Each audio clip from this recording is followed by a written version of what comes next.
down, you'll be a cripple from your neck down. And we'll be a perfect match. You're a cripple from your neck up.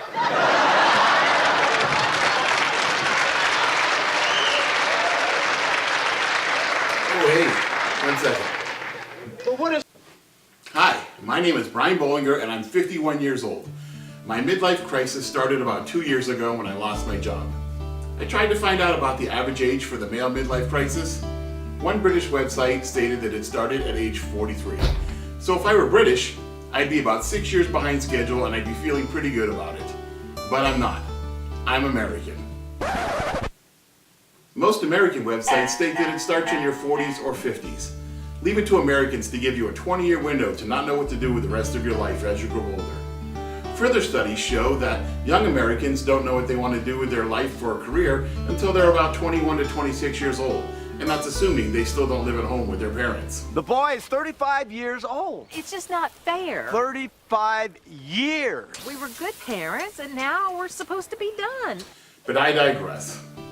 The average life expectancy for an American male is approximately 78.7 years. For simplicity's sake, we'll just round it off to 79 years.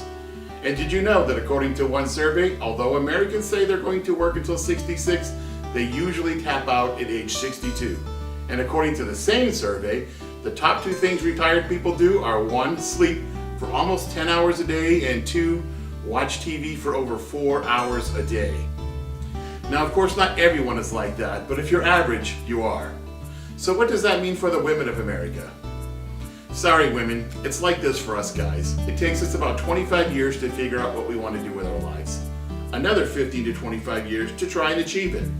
Then, another 15 to 25 years to try and figure out what we really wanted to do with our lives before we become an insomniatic couch potato for the rest of our lives.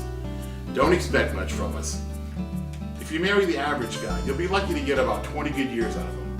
The other 75% of his life, well, For me, I'm feeling slightly above average since I almost made it to age 50 before I started trying to reinvent myself.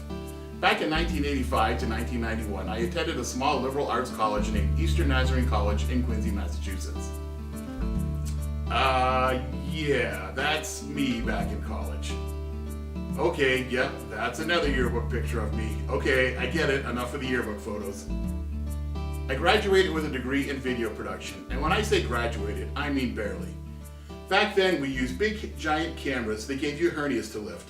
It would take like 2 guys to mount one of these things on your shoulders. I mean, really, look at the size of those things.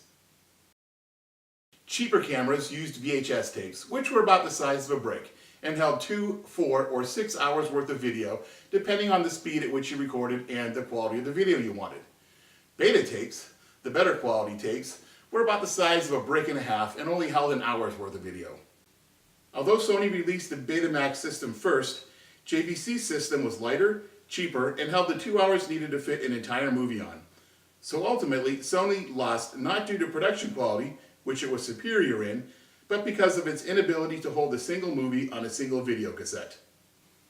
Fast forward to the spring of 2018. I'll explain more in future episodes, but I currently find myself self-employed, which is sometimes a polite term for unemployed. I find myself in need of some video editing services, among other things, and I've paid for video editing in the past, which is fine. But right now, I just don't have the money to pay for big companies to do video editing for me anymore. In fact, I'm pretty close to broke at this point. I looked into taking some classes in video editing at a local community college, and my future professor Mike just told me I should start making short videos until classes start this fall. I don't expect anyone will watch these videos except for maybe, possibly, my wife and my mom. But I'm making them for other men in America that are struggling with their midlife crisis. Dudes, you are not alone. Maybe by watching one guy struggle through his midlife crisis, it might help someone out there feel a little better about himself. Men just generally don't share their feelings about what they're struggling with. And it's part of what it means to be a guy. At least that's the stereotype. Well, now you know a little bit about me and where I'm currently at. So I gotta get back to work and I'll catch you later. Just relax. Now, we'll have a customer for these things before the day is over. You're kind of blocking my view. See, on the way home, can you step to I'll one stop side by a the little bit? barber shop to spread the word. So what are we supposed to do in the meantime? Stretch out in them and watch TV?